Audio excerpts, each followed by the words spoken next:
Ya se está conectando, Ya hermano. está. Ahora sí, Invité a mucho Paola, mejor. Paola Orellana está conectada aquí con nosotros, la invité a ver si quería, pero quizás es que pues es un poquito tarde allá donde ella está. Es muy probable, sí, y también creo que cuando, para que ingrese, enviado, bueno. Sí, Ya lo no. que pasa es que acá, yo estoy así porque acabo de tener una en UNICEP, que es la unidad de iglesias evangélicas en el Perú. Ajá. Acabo de tener una exposición, es un estudio del libro de Jonás. Primero hice es un estudio teológico, o sea, un Ah, estudio. eso voy a darle un curso ahora del libro de Jonás a los hermanos que pasaron el curso de Ruth de Esther Ujú. y ahora viene Jonás. Eso estoy pendiente ya para darlo. Claro, y estoy dando primero es un estudio teológico en el sentido del entorno, el contexto histórico, el autor, las Ahí interpretaciones que es. se le da a Jonás, ¿no? Y los temas principales y temas teológicos que podemos sacar de Jonás, su estructura. Después, como son 3 días, son todos los jueves, desde el segundo día tiene que ver con una especie de un resumen, porque en un Ujú. día hablar de los 4 capítulos de Jonás es imposible, pero es un resumen del libro de Jonás, una reflexión y cómo eso apunta a Cristo. Y el último día, y es como es para jóvenes, es un aplicativo, ¿no? Que tiene que ver particularmente, lo voy a enfocar a un cambio profundo. Mi pregunta en el texto, que me genera el texto, es si en Jonás hubo un cambio profundo en el pez grande, en el pez gigante. ¿No? Porque hay una actitud al final que como que te pone en duda, ¿no? Que su actitud no fue la correcta, ¿no? Entonces ahí esa es la pregunta base para poder llegar a una aplicación, un cambio profundo en el corazón, ¿no? No superficial, porque podemos tener cambios superficiales, ¿no? De repente emborracharme o no emborracharme, pero de repente mi actitud o mis intenciones o mis deseos del corazón en sí van por otro lado, ¿no? De repente, y lo digo básicamente haciendo también una autoevaluación, ¿no? De repente digo, no sé, de repente no, ¿cómo se diría? No busco la fama por el teatro, me dejo entender, pero de repente busco aplausos en la teología, por decirlo así. O sea, que he cambiado superficialmente, me dejo entender, pero en cuestiones del corazón todavía no había un cambio profundo, ¿no? Al final, ¿quién se Ay, lleva la gloria, ¿no? Entonces, eso es lo que quiero enfatizar, sobre todo en los jóvenes con el libro de Jonás, ¿no? Verdaderamente, ¿qué cambios profundos debemos tomar? Y bien, saludos. Ahora escucho que tenía. Bien, les bueno, contaba gracias. a los hermanos. Sí, no, y gracias Perdón. a Leina. Leina me escribió ahí ahora rapidito. No hay problema, Leina. En otra ocasión, pues entramos aquí y te conocemos personalmente. Sí, hermano Natalio, nos estaba comentando su testimonio. Sí, Explíquenos sí, de sí, nuevo desde sí, el les principio. contaba. Desde el principio, bien. Yo estoy aquí frente a ustedes, un vil pecador, y lo digo de todo corazón, que en este proceso de verdad me estoy dando cuenta más que nunca, un vil pecador y rescatado de la muerte por la gracia de Dios. Yo tenía dolores de estómago ya muy muchos años, 6 años, ¿no? Una especie de gastritis mal curada.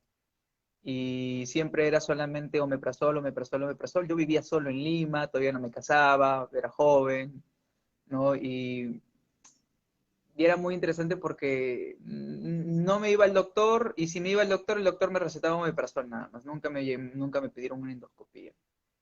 Entonces, hasta este año, justamente mi mamá, Dios usó a mi mamá en este caso, porque yo estaba pensando hacerme una endoscopía. Una endoscopía, para los que no saben, es un tubito con una cámara que te meten por aquí para revisarte el estómago.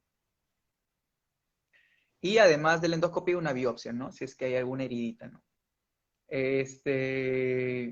Mi mamá me dijo, tienes que hacerte todos los exámenes entre los 30 y 40 años porque dentro de esas edades es donde van desarrollándose las enfermedades crónicas. Y tú Ujú. ya tienes un dolor de estómago permanente durante muchos años y eso es peligroso, ¿no? Entonces, para que no se empeore, y mi mamá no pensó que era cáncer, sino mi mamá pensó, para que no se vuelva cáncer, hazte los exámenes ahora, ¿no? Entonces es como que me voy Me hago la endoscopía, juntamente mi esposa me acompañó, me hice la endoscopía, cerré todo, dije, bueno, me voy a abocar al examen, a los exámenes. Y, y fue un trago amargo cuando recibimos los resultados. Estaba el doctor, mi esposa y yo, ¿sí? Como si fuera un té amargo, un té para tres, té muy amargo, cuando nos dijeron que yo tenía cáncer. Mi esposa salió de la sala llorando. Yo de frente trágico, como mi esencia teatral era decir cuánto tiempo me queda de vida. Y el doctor me dijo, esto es peligroso, pero todavía yo te puedo ayudar hasta aquí como gastroenterólogo. Tienes que ir a un Ujú. oncólogo para que te haga nuevos estudios y todo. Entonces, estaba destrozado, sentía que el mundo se me venía abajo, era, era muy, muy feo, muy fuerte. El enemigo en ese momento me atacaba constantemente mi salud. Eh, los porqués me venían a la cabeza constantemente. Era, era, era para mí una tragedia. Mi suegro se enteró, mi mamá se enteró, mis suegros oraron por mí. En ese momento yo cuando me detectaron cáncer fue como que un baldazo de agua fría muy, muy, muy feo. ¿Sentiste Y rencor todavía en algún momento?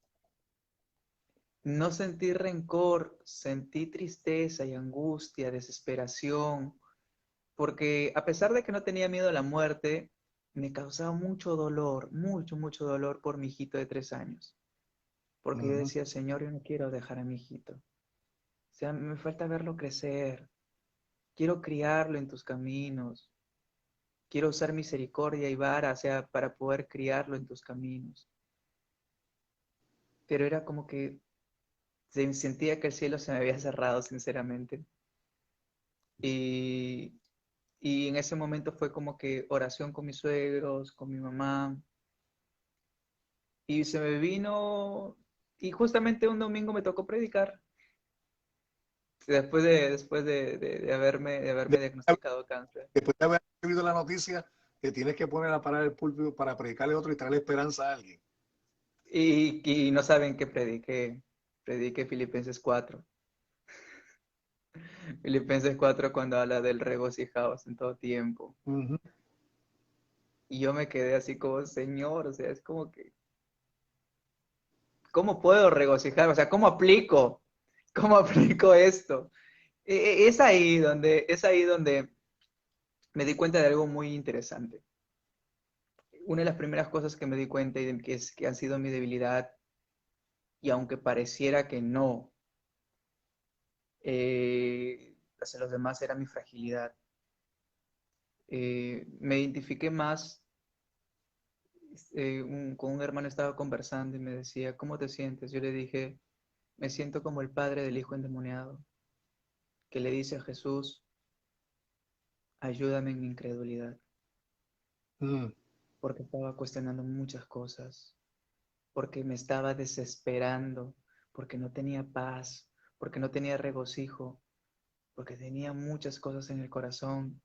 Y le decía, Señor, ayúdame en mi incredulidad, porque siento que no tengo paz, porque hay algo que no estoy creyendo en tus promesas, ¿no?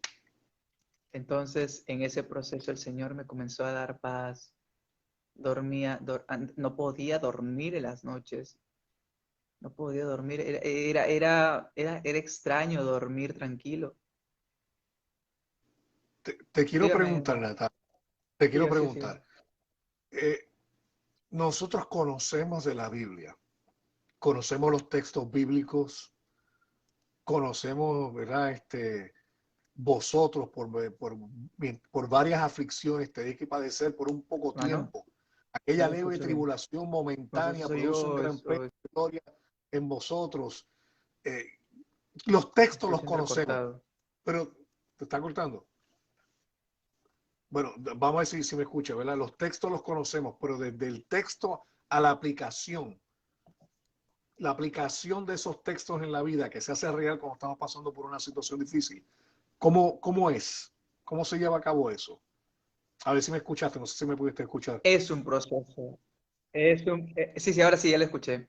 Es un proceso Ok. particularmente difícil. Difícil. Vuelvo a repetir, mi fragilidad se vio evidenciada. Soy débil. En ese momento me sentí tan débil.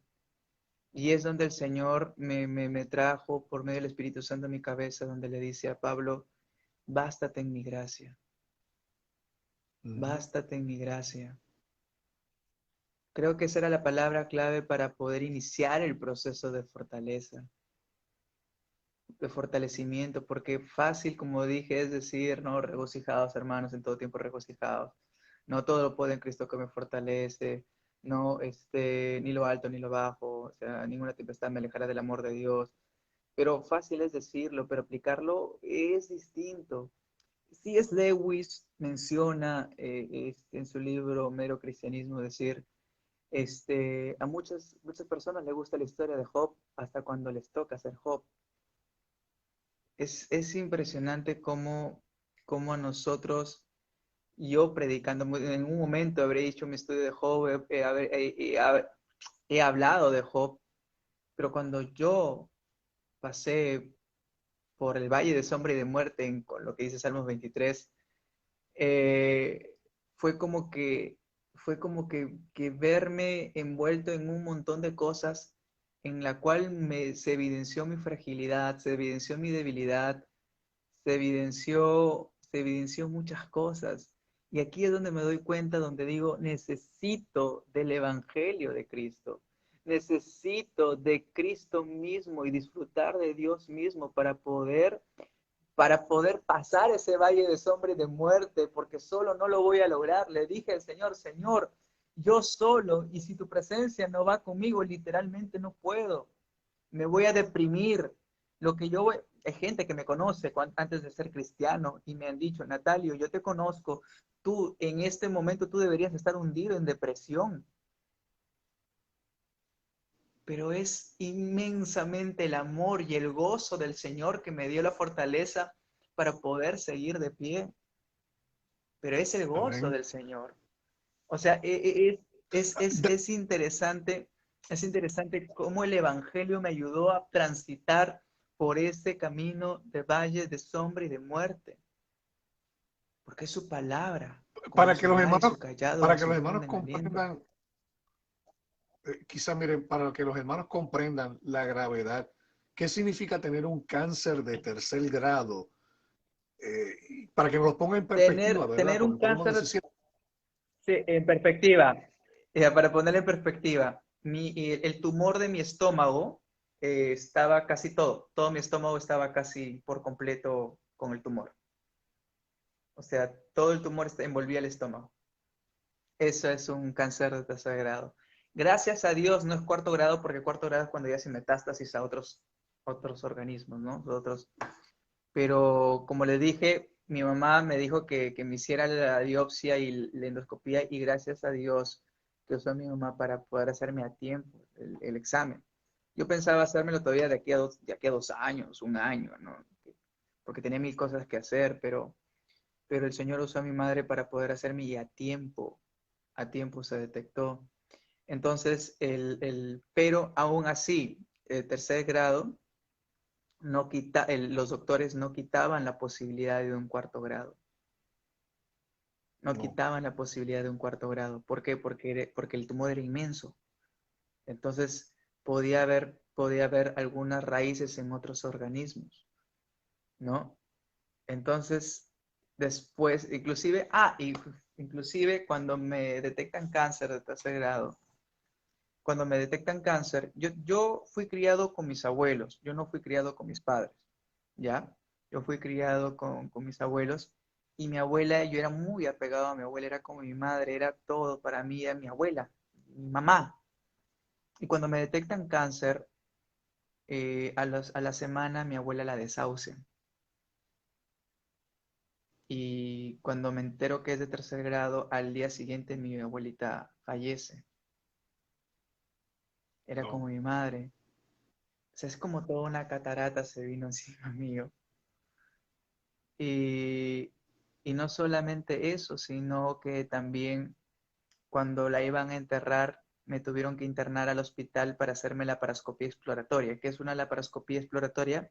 Es que me hacen 3 huequitos en el abdomen para explorar si es que ha diseminado el cáncer a otros lados, ¿no? No pude estar en el entierro de mi mamá justo y de mi abuelita, ¿no? Y le decía al Señor que me ayudara en todo esto.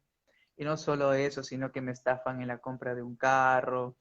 Se vino todo encima en ese momento. Es como que de verdad, y con justa razón le decía al Señor, no puedo solo, no puedo solo. O sea, no, es muy fuerte pasarlo yo solo.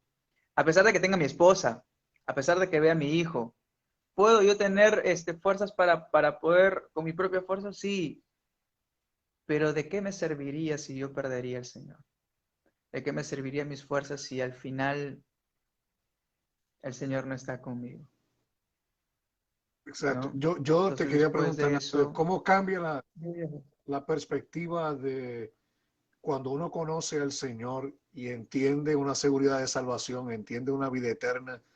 ¿Cómo uno enfrenta los problemas o cómo te ayuda a enfrentar los problemas el mero hecho de que el Evangelio es cierto, hay una resurrección, hay una promesa y todo lo que ha dicho el Señor con sus promesas en la Biblia? sí, yo tenía un deseo y una esperanza. En primer lugar, era mi deseo y creo que también de muchos hermanos en la oración, era de que el Señor me sacara del cáncer, o sea, el Señor pudiera librarme del cáncer. Eh, pero como volví a repetir, yo no tenía miedo a la muerte porque dice la palabra de Dios en Romanos que este momento de tribulación no tiene punto de comparación con la gloria venidera que se nos ha de revelar. Entonces, hay Ujú. una promesa adelante en la cual descansaba en mi corazón. Entonces, cuando yo entré a la laparoscopía exploratoria, Señor, tú ves si es cuarto grado, tercer grado, yo creo, Señor, en ti, en lo que tú vas a hacer y cuál es tu promesa final. En eso radica nuestra paz, en eso radica nuestra esperanza. Y dice también Romanos capítulo 5 que la esperanza no nos avergüenza, porque es dada por el Espíritu de Exacto. Dios. Entonces, nosotros podemos estar seguros de esa esperanza, porque es una promesa que el Señor ha hecho a su pueblo escogido. Ojo, no es que nosotros lo sostengamos por nuestras buenas obras, porque no podemos. Ya me di cuenta en este proceso que soy impaciente. Me he dado cuenta que en este proceso que muchas veces he perdido la fe. Me he dado cuenta en este proceso de que soy orgulloso. Me he dado cuenta en este proceso que muchas veces soy egoísta. Me he dado cuenta en este proceso de muchas cosas de mi debilidad que cuando en Lima, porque me fui a operar a Lima y voy a contar un poquito más de eso, pero me di cuenta en la que mi esposa me sirvió una comida que obviamente tengo que comer porque si no, pues no voy a poder comer. Me sirvió y yo me enojé tanto que le dije, ¿cómo me vas a servir esta comida? Le levanté la voz a mi esposa y no solo a mi esposa, sino a mi mamá porque también me acompañó mi mamá. Entonces fue como que fue así, orgulloso, tú no me entiendes, no sabes mi frustración y salió el Natalio egoísta, ¿no? Y fue como que al día siguiente en oración el Señor me comenzó a traer convicción de pecado y dije, a quien he fallado en primer lugar fue a Dios, no fue a mi esposa. A quien le he fallado primero es al Señor. Entonces le pedí perdón al Señor, de verdad le dije, perdóname Señor porque sigo siendo un pecador. Las cosas que yo creía que yo ya las había superado por grandes creces, me doy cuenta que no es así. Entonces después de eso, voy, mi esposa estaba lavando, voy, le abrazo la cintura y le pedí perdón a mi esposa. Le dije, perdóname, porque sigo siendo un pecador y sigo siendo débil y sigo luchando con mi propia carne. De verdad, perdóname. Wow. El Señor me está moldeando. O sea, O sea, eso es lo más hermoso de ver la vida a través de los lentes del Evangelio. ¿Qué Porque perspectiva tenía reconoce ella que en eres cuanto a todo pecador. esto? ¿Ah? ¿Qué perspectiva tenía Perdón, no ella en escuché. cuanto a todo esto? Me imagino que le afectó a ella Mi también. esposa, ¿qué ¿De qué perspectiva manera le tenía? afectó? No, mi esposa tenía Sí. más fe que yo. Mi esposa tenía más fe que yo. Sí, no, olvídese, mi esposa tenía más fe que yo. Mi esposa decía, Natalio, así sale a corto grado y yo sé que el Señor nos va a dar una esperanza, ¿sí? Así que no te desesperes, ten paz, tranquilidad, ¿sí? Sí, ten paz.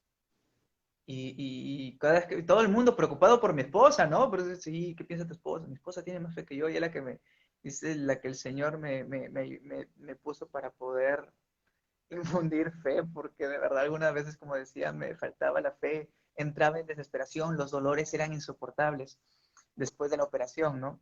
Ah, y por cierto, hablando de la operación, para que los hermanos vayan entendiendo por qué me ahogué. Eh, lo que pasa es que habían dos opciones. Primero hacer quimios, operación y después otra vez quimios. Y, y después, y la otra opción era de frente operación y si había la posibilidad de quimios, ¿no? De hacer otras quimios. Entonces optamos por la segunda opción y es impresionante porque literalmente no sabíamos cómo vamos a pagar una operación tan cara. No sabíamos cómo vamos a pagar una operación tan cara, cómo íbamos a ir a Lima y Dios abrió la puerta de Latinoamérica. Muchos hermanos en Latinoamérica nos han apoyado, los hermanos en la iglesia local, y muchos hermanos inclusive el lugar donde yo laboro, el trabajo, ¿sí? Y también me apoyó. O sea, fue como que el Señor engranara todo para su gloria. Y fuimos a Lima, que Dios suplió todo. Era como que muchos hermanos de distintos países nos ayudaron. Fue como digo, wow, ¿cómo lo hizo? No lo sé. ¿Cómo es el Señor así? Yo la verdad es que me sorprende de sus maravillas, de su gracia infinita. Y después de eso me operaron. Ahora, ¿de qué se trató la operación? La Ujú. operación era una gastrectomía total. ¿Qué es una gastrectomía total? Es una extirpación total del estómago. O sea, no tengo estómago. Pero Natalio, ¿cómo comes? ¿Puedes vivir sin estómago? Sí, ya hay estudios, hay personas que han vivido sin estómago muchos años y lo que hacen es básicamente quitarte el estómago completamente con los ganglios que están ahí y lo que hacen es el intestino delgado con el esófago lo pegan ahí, ¿no? Y lo unen. Entonces, literalmente es un tubito que que ¿cómo es Dios, ah? ¿Cómo es Dios? Porque Dios es todopoderoso e inteligente y para todo, ¿ah? Porque inclusive ese intestino delgado lo que va a hacer es, mientras va pasando el tiempo, anchándose un poquito, cada vez más tomando la forma de un pseudo estómago, de un estómago chiquitito, va tomando esa forma. ¿No? Y dentro de este intestino va creciendo vellitos un poquito más grandes para que pueda transitar mejor los alimentos. ¿Y qué hacemos con los ácidos del estómago? Tenemos al páncreas y al hígado que suplantan los ácidos. Y tú dices, Dios es impresionante. ¿Cómo no glorificarlo? O sea, y no entiendo cómo algunas personas que son ateas no pueden ver eso. No comprendo. O sea, no comprendo cómo en la revelación general Dios se manifiesta para que nosotros lo podamos ver. Y muchos ateos no lo pueden ver. Los que somos hijos de Dios lo podemos ver con tal claridad que de verdad decimos, Señor, no merecemos ser todo esto, pero tú nos permites ver lo que muchas personas no pueden ver. ¿Cómo es eso posible? Dios es todopoderoso, en su diseño tan inteligente, que para todo, por si acaso no tengo un estómago, bueno, voy a hacer esto, ¿no? Para que ocurra esto.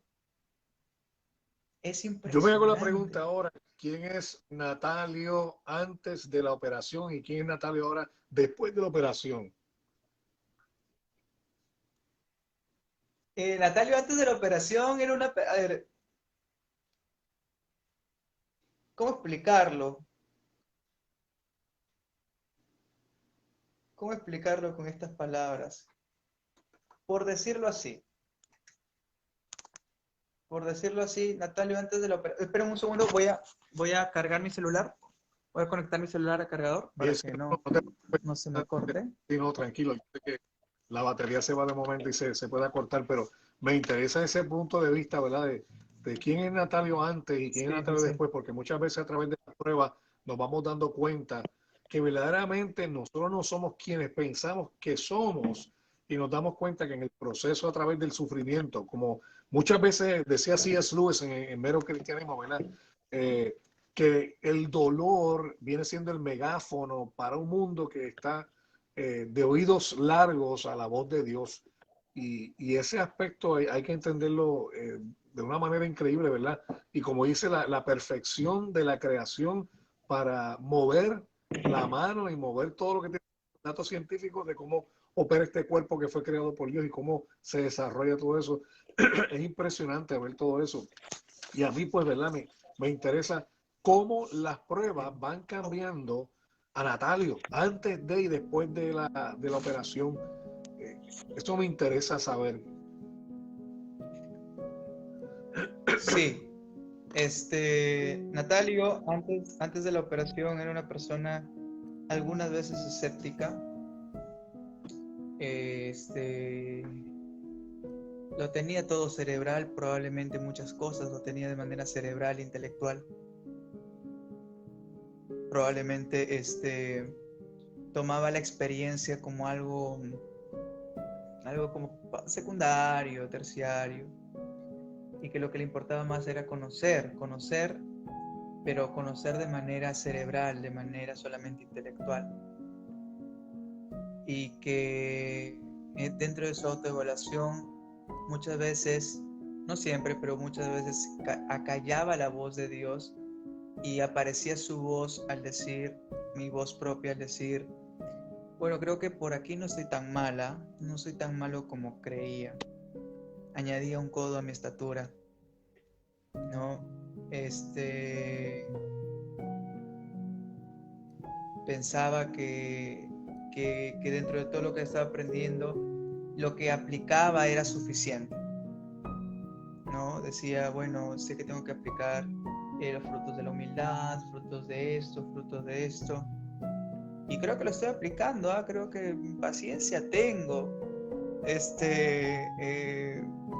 creo que amo a mi esposa, creo que sí estoy bien, voy por ahí bien, voy por un buen camino.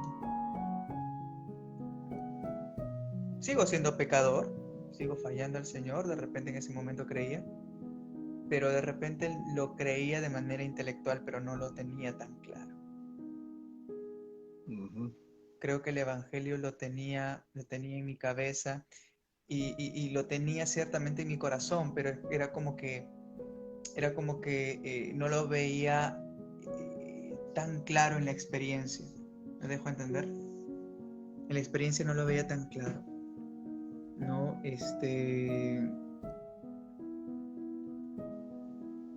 yo en ese momento decía que inclusive hay experiencias que uno personalmente pasa con el Espíritu Santo y era como para mí desechable, cosas así como que es misticismo, emocionalismo, no era muy cerrado a muchas cosas y de la cual creo yo que en este momento inclusive, mira lo que pensaba, ¿no? Y decía, cualquier prueba, Señor, que se me venga, yo voy a estar gozoso, Señor, en tu palabra. Yo voy a estar fiel a tu palabra. Yo voy a tener mucha fe, Señor, porque yo voy a creer en ti, porque tu palabra dice esto.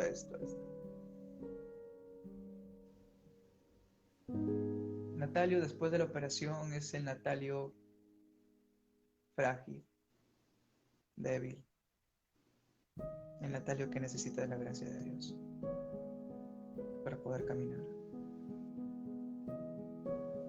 Necesita de la experiencia del Espíritu Santo para poder seguir.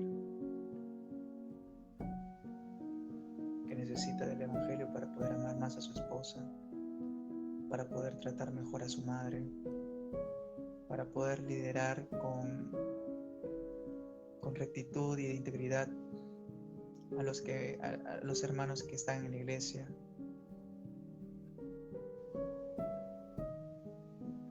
El Natalio de ahora ha pasado por la prueba de la experiencia. Ahora la experiencia, creo yo que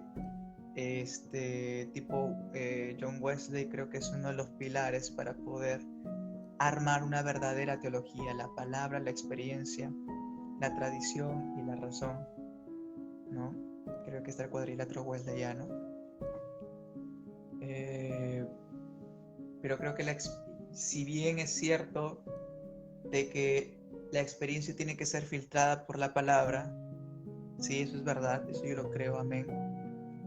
La experiencia sella lo que dice la palabra de Dios.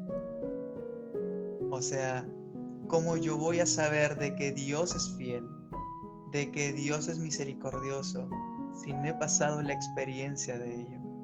La experiencia sella lo que la palabra de Dios dice.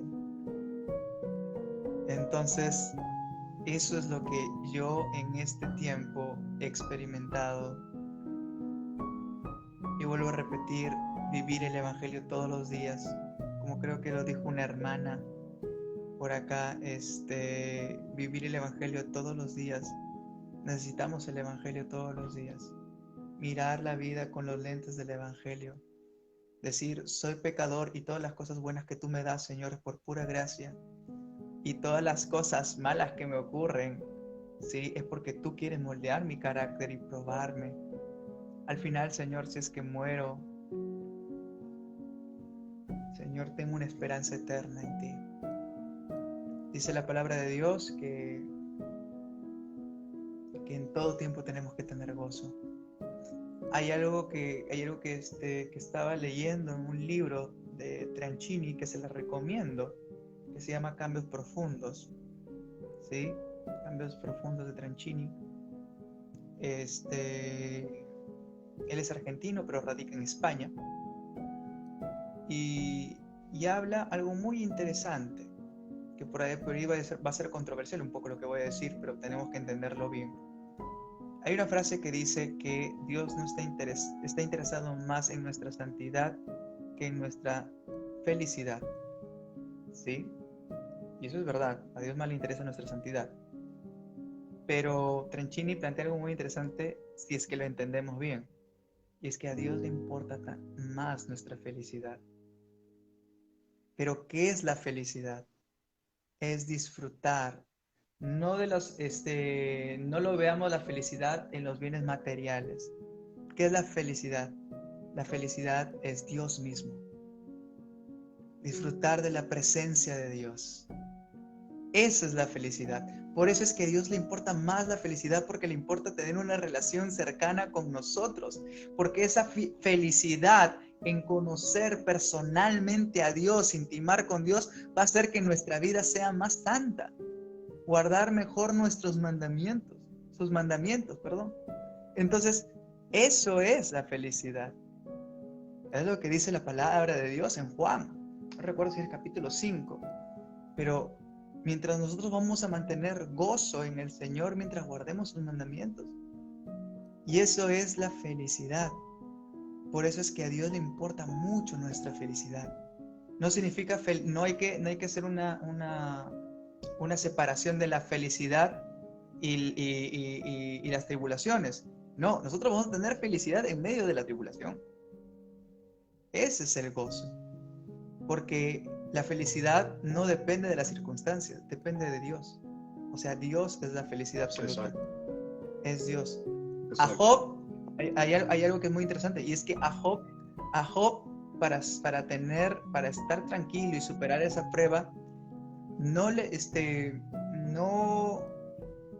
no le bastó una respuesta, aunque él quería una respuesta. Para que Dios pasara esa prueba, tuvo que conocer a Dios mismo. De a oídas te había oído, mas ahora mis ojos te conocen. Ahora te conozco realmente.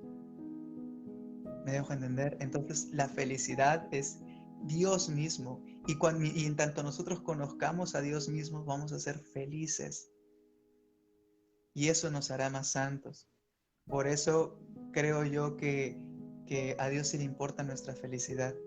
Y esa felicidad es la comunión que tengamos con nuestro Padre. Y que a pesar de las circunstancias, vamos a ser felices, gozosos, mientras conozcamos y dependamos de Dios. ¿Por qué pasan las tribulaciones? ¿Por qué nos pasa a nosotros? ¿Por qué a mí, Natalio Díaz Tineo, le dio cáncer de estómago? No tengo la más mínima idea. No lo sé. Solamente Dios conoce sus propósitos. Yo no me puedo meter a la mente de Dios. Pero de lo que estoy seguro es que yo soy feliz si Dios va conmigo a todas partes. Porque mi felicidad va a depender de Dios, no de las circunstancias. Entonces, eso es lo que yo quería dar. Y eso va a hacer que nosotros tengamos un cambio profundo en nuestro corazón. Somos débiles y dependemos de la gracia absoluta de Dios, ¿no? Eso es ¿Cómo la el mensaje del diferencia Evangelio entre Natalio de antes y Natalio de ahora.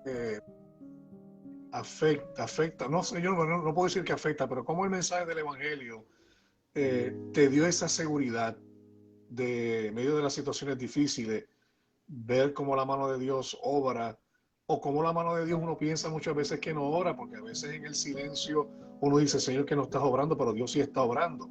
Pero ¿cuál es la esencia del mensaje del Evangelio que te trae esa paz, Natalio? Su gracia, creo que esa es la esencia. Su gracia. Dios me ha perdonado todos mis pecados, ha enviado a su único Hijo para que muriera por mí.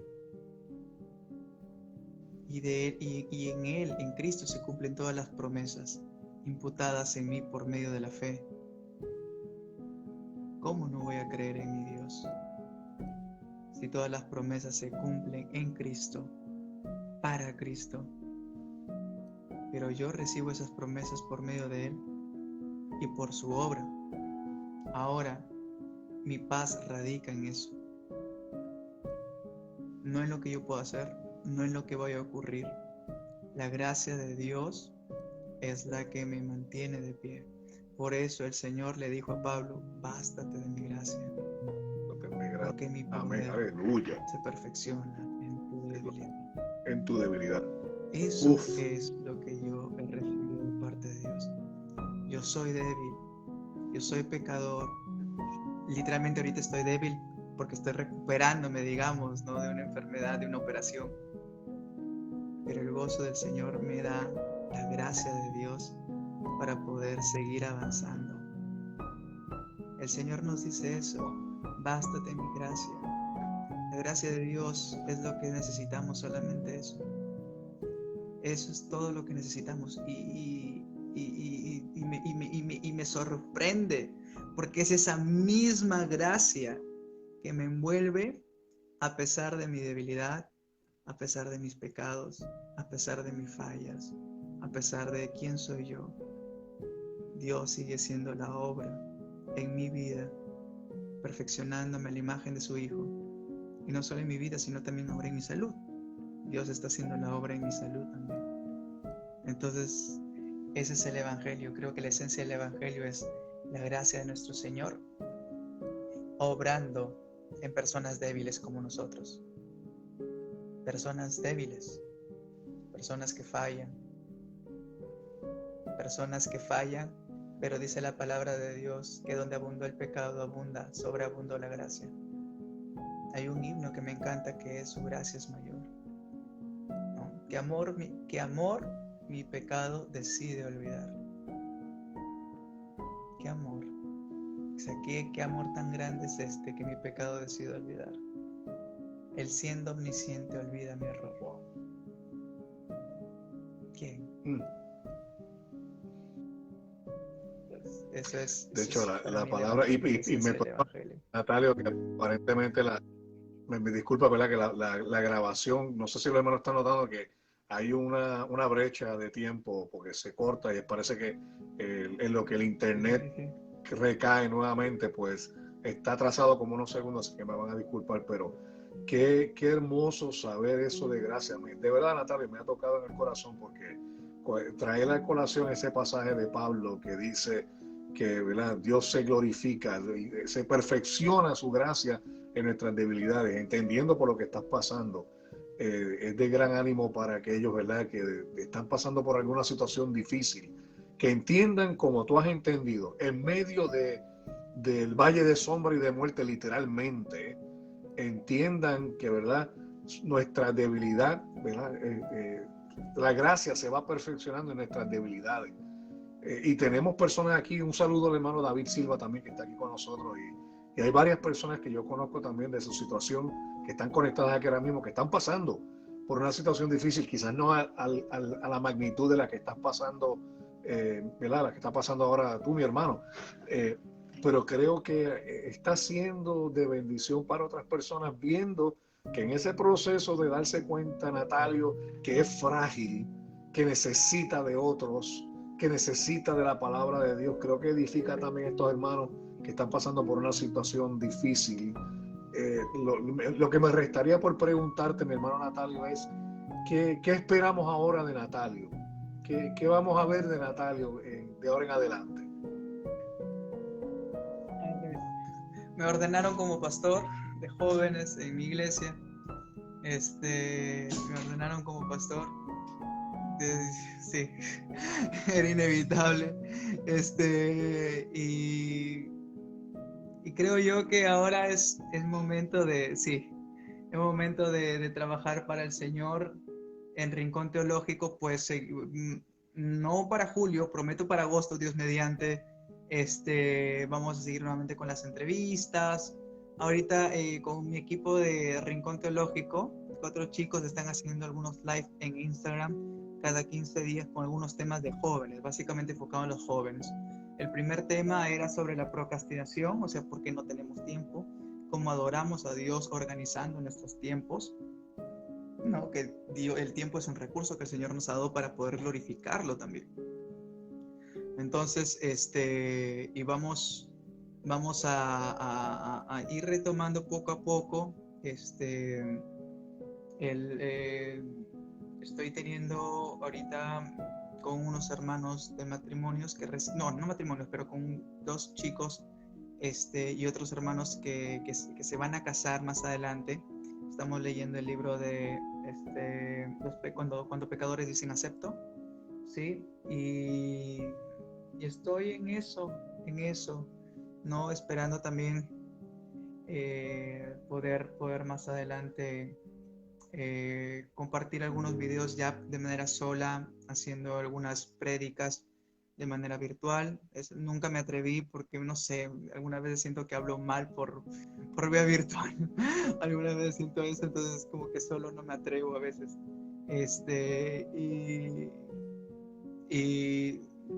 Y eso, básicamente eso, porque creo yo que... Dios mediante también, estoy contando, eso va a ser como primicia acá. Dios mediante, en diciembre o en enero sacaré el libro que estoy escribiendo justamente en este proceso, que se llama Una bendición disfrazada. ¿Y por qué digo una bendición disfrazada? Porque esto, aunque parezca tragedia, es una bendición. Esto es una bendición y el Señor permitió esto para aprender muchas cosas, y estoy enfocando, en primer lugar, vamos a decir como una teología propia, pero desde mi experiencia de las doctrinas de Dios, su fidelidad, su misericordia, su gracia, en la doctrina del hombre, su pecaminosidad, su incredulidad y cómo se debería de responder. Y por último, mirando las lentes del Evangelio, ¿no? Entonces, que es como una conclusión de estos dos.